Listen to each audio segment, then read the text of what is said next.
Vous écoutez Indépendance financière et hypothèque, où l'endettement est à éviter, l'épargne est à l'honneur et où la maison complètement payée remplace la voiture de luxe comme symbole de richesse. Je suis Frédéric Lacharité, courtier hypothécaire à Montréal et au Québec. Je veux vous aider à prendre le contrôle de vos finances, à transformer votre vie. Je vous transmets ma formule pour atteindre l'indépendance financière.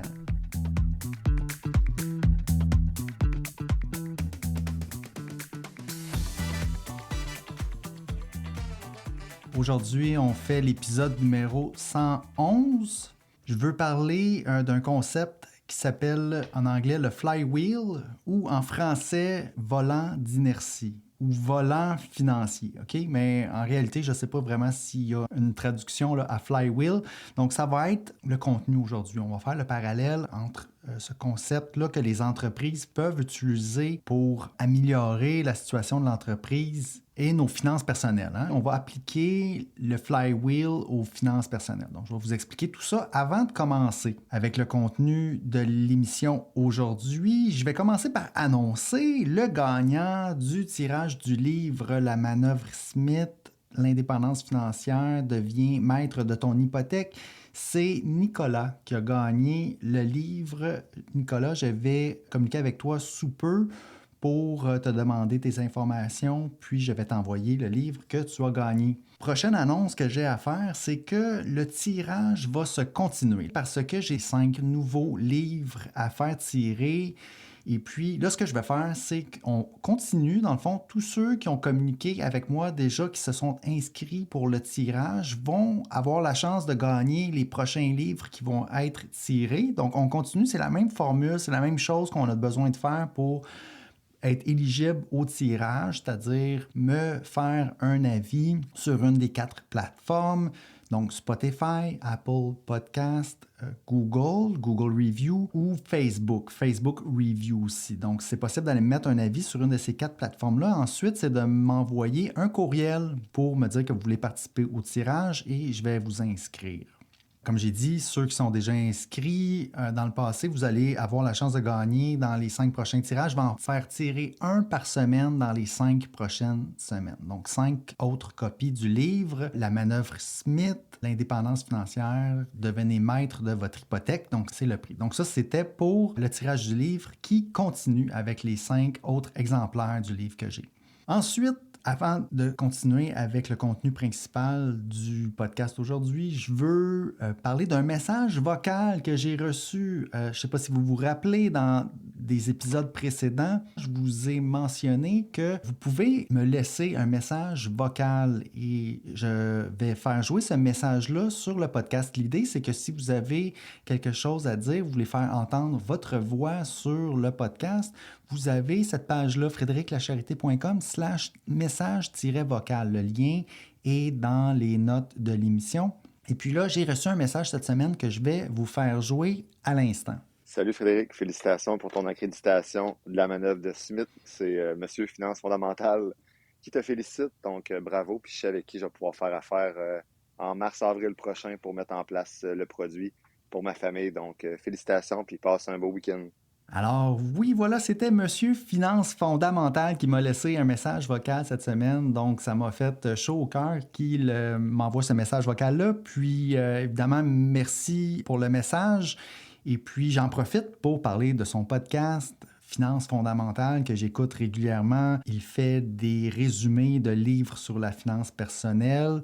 C'est toujours pertinent. Il y a beaucoup de travail en arrière de chaque épisode. Donc, je recommande, si vous n'écoutez pas déjà ce podcast-là, je vous invite à aller voir de ce côté-là.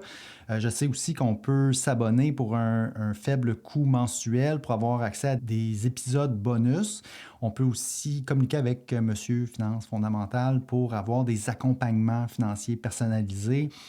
Bref, merci beaucoup de m'avoir laissé ce message-là. Ça va me faire plaisir, évidemment, d'aider avec la manœuvre Smith lorsque le temps sera venu pour toi et ta famille. Puis, évidemment, je vous invite, si vous voulez faire entendre votre voix sur le podcast, à aller sur frédériclacharité.com/message-vocal pour me laisser votre message. Vous pouvez enregistrer et puis réécouter votre message, le réenregistrer tant que vous n'êtes pas satisfait avant de me l'envoyer. Donc, si c'est quelque chose que vous voulez faire, vous avez accès à ça. OK, maintenant le contenu principal. On va parler du flywheel. Qu'est-ce que c'est? Le flywheel ou volant d'inertie est une idée qui vient du monde des affaires. Le concept de flywheel trouve son origine dans le livre Good to Great de l'auteur et consultant en gestion Jim Collins. Dans Good to Great, Jim Collins observe que les entreprises qui font une transition remarquable vers l'excellence ne le font pas grâce à une grande idée révolutionnaire ou un moment charnière soudain. OK? Ça ne se passe pas du jour au lendemain.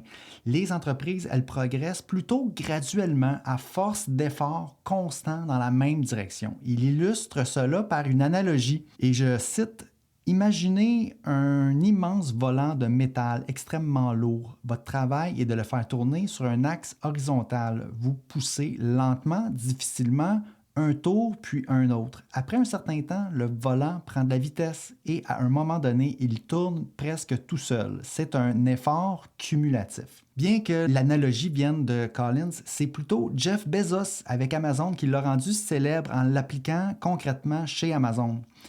Il a visualisé le modèle d'affaires d'Amazon comme un flywheel où chaque amélioration, donc prix bas, expérience client, volume de vente, vendeur tiers, alimente les uns et les autres. Okay? Dans le cas d'Amazon, là, le flywheel, les petits éléments sur lesquels Amazon s'attardait pour faire tourner sa roue de plus en plus rapidement, c'était, premièrement, on y va avec des prix bas, OK? Ce qui va attirer plus de clients. Donc, plus de clients, ensuite, va attirer plus de ventes. Plus de ventes va attirer plus de vendeurs, donc plus de third-party sellers, comme on dit. Puis plus de vendeurs va attirer plus de choix. Plus de choix va attirer encore plus de clients et ensuite plus de ventes. Donc, c'est une roue qui tourne comme ça. Donc, si on s'attarde à plus de prix bas, théoriquement, on va avoir des économies d'échelle éventuellement qui vont nous amener encore plus de prix bas. Et là, la roue éventuellement se met à tourner tout seul. Et on sait maintenant que cette façon de penser-là fait le succès d'Amazon aujourd'hui. Chaque élément alimente le suivant et plus ça tourne, plus ça devient fort. Maintenant, moi, mon idée pour l'épisode d'aujourd'hui, c'était de prendre ce concept-là que j'ai entendu sur plusieurs podcasts et je me disais, est-ce qu'on pourrait appliquer ça aux finances personnelles? Je pense que oui, OK, premièrement, parce que tout comme les entreprises, où est-ce que c'est pas nécessairement une idée de génie ou un moment charnière qui fait en sorte que notre situation change du jour au lendemain, c'est la même chose dans nos finances personnelles. C'est la même chose que les entreprises, dans le fond, c'est de faire des petites choses sur une longue période de temps qui va faire en sorte que ça va toujours de plus en plus vite. Hein? L'effet cumulé, les intérêts composés, ça fonctionne un petit peu de cette façon-là aussi. C'est difficile d'imaginer, lorsqu'on part de zéro, que ça peut aller aussi vite éventuellement, juste en faisant des petites actions. Quelles sont ces petites actions qui vont faire notre flywheel, notre volant financier en finances personnelles? Je vous les liste ici, OK? Première étape, c'est de ne pas s'endetter. Okay? Premier élément dans le volant financier, donc on ne va pas s'endetter pour notre consommation. On ne va pas acheter des choses dont on n'a pas encore accumulé l'argent. Donc ça, c'est la première chose qui va nous aider à faire tourner notre roue. Okay? Ne pas s'endetter. Puis ça va nous donner la paix financière, on va avoir moins de stress, puis ça va bien dicter ce qu'on peut acheter ou pas pour notre consommation. C'est une règle simple. On dit, OK, on enlève la dette de l'équation. Puis là, donc là, quand on arrive avec une décision d'achat, la décision est beaucoup plus facile. On regarde le montant d'argent qu'on a avec nous, puis c'est ce qu'on a pour acheter ce qu'on veut. Numéro 1, ne pas s'endetter. OK, numéro 2, dans le volant d'inertie, le volant financier, c'est d'augmenter ses compétences. Lorsqu'on n'a pas de dette, puis qu'on ne peut pas s'acheter tant de choses, puis dépenser, puis s'occuper de nos loisirs, on a peut-être plus de temps pour penser à nos compétences. Okay? Donc, aspect numéro 2, deuxième item dans notre roue, dans notre volant financier, c'est d'augmenter ses compétences. Puis, augmenter ses compétences va faire en sorte qu'on va être capable d'aller chercher plus de revenus. Okay? Ça nous mène au troisième item sur notre volant financier, c'est d'augmenter nos revenus. Avec plus de compétences, on devrait pouvoir augmenter nos revenus de travail. Et si on augmente nos revenus en 3, ce qu'on va être capable d'augmenter par la suite, au numéro 4, c'est d'augmenter son épargne. Parce qu'avec un bon revenu, là, nos besoins de base sont plus facilement comblés. Et puis là, on va être capable d'épargner, de dégager une épargne. Donc, numéro 4, c'est d'augmenter son épargne. On fait ça grâce à augmenter son revenu, on fait ça grâce à ne pas s'endetter. Puis, en 4, on va vivre sous ses moyens. Donc, on va dépenser moins que ce qu'on gagne, donc on va épargner. Ça peut être difficile au début, on peut épargner peut-être peu au début, mais plus que la roue va tourner, plus que notre épargne, normalement, devrait grossir avec le temps. OK, avec un bon revenu, avec pas de dette, on peut commencer à épargner sérieusement. Item numéro 5 ensuite dans la roue, augmenter son épargne, ça va faire en sorte qu'on va pouvoir augmenter son investissement. REER, CELI, CELIAP, acheter notre maison, l'immobilier. Je comprends qu'acheter son domicile, c'est mi-chemin entre une dépense de consommation puis un investissement. C'est pour ça qu'on va, pour notre logement, pour notre maison, on va se limiter à vraiment ce qu'on a besoin. On va essayer d'aller chercher le moins de confort possible, mais quand même d'embarquer sur le marché immobilier. C'est-à-dire, on va vouloir acheter notre résidence principale, faire ça, par contre, de la bonne façon. On ne va pas aller s'acheter une maison qui est beaucoup trop chère par rapport à nos revenus, par rapport à notre valeur nette. On va essayer de mettre notre 20% de mise de fonds. Ça fait partie ici d'augmenter son investissement. Parce que grâce à l'épargne, on peut investir. Plus qu'on épargne, plus qu'on peut investir. Plus qu'on investit, plus que notre valeur nette va augmenter. Notre valeur nette, elle va augmenter grâce à notre revenu de travail, mais elle va éventuellement aussi surtout augmenter grâce à nos investissements. Donc, tout ça est lié ensemble. Donc, en 6, OK, on augmente sa valeur nette. Donc, en 5, on augmentait l'investissement. En 6, on augmente la valeur nette. Et puis en 7, on augmente, oui, vous serez peut-être surpris, on augmente ici son style de vie. OK? C'est important à chaque tour qu'on va faire dans notre roue, dans notre volant financier, on va vouloir augmenter son style de vie aussi. On va commencer très bas. C'est ça l'idée. On va commencer très bas, mais petit à petit, on va l'augmenter.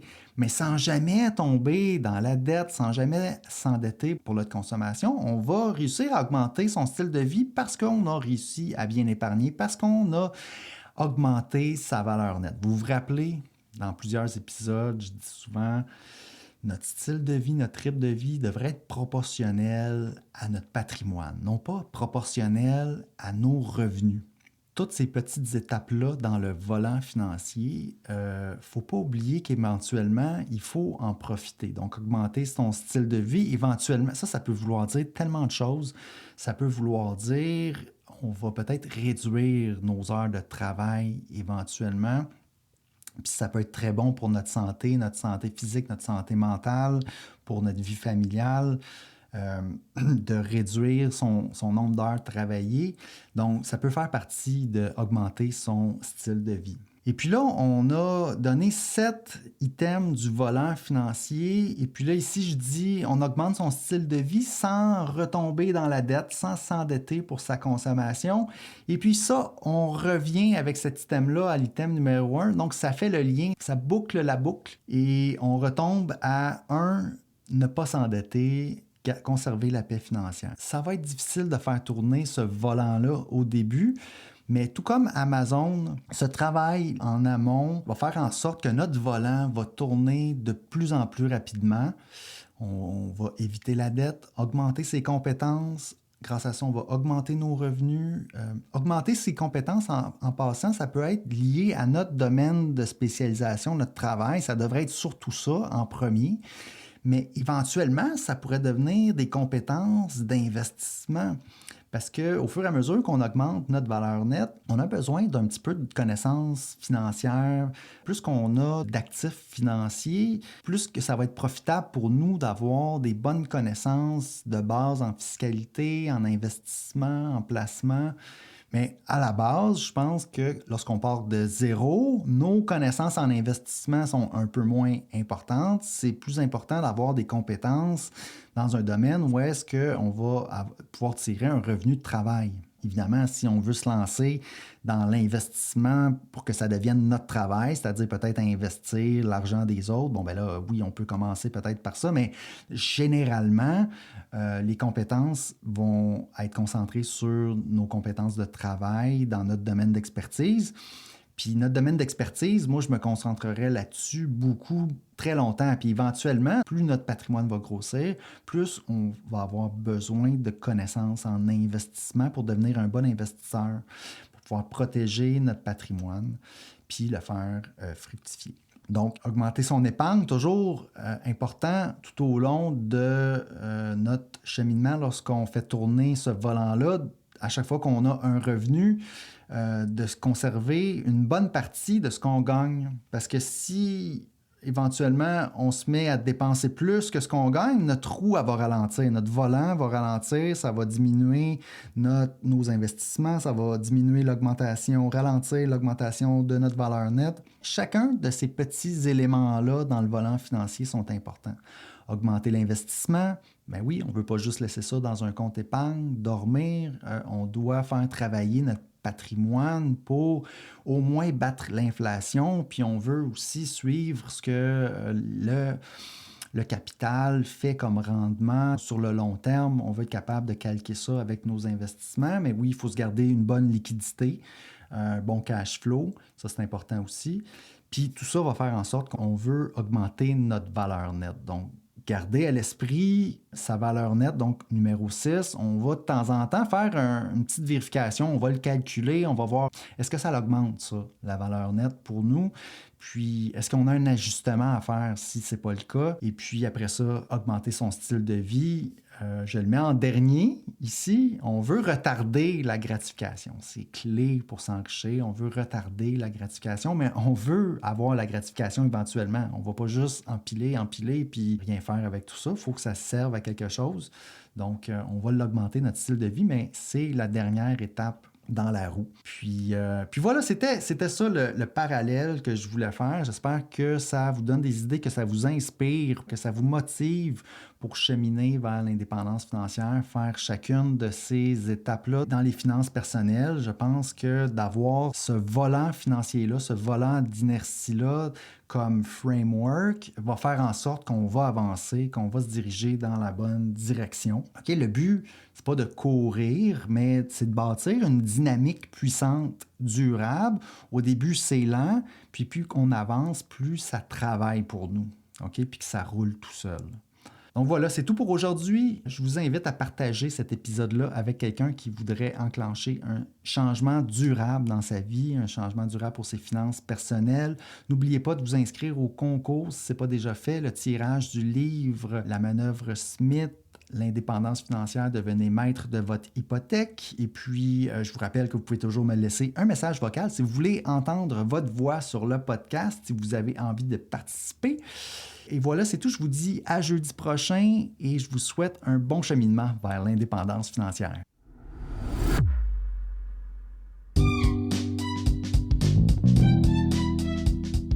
Alors, si vous avez apprécié l'émission, je vous invite à vous abonner.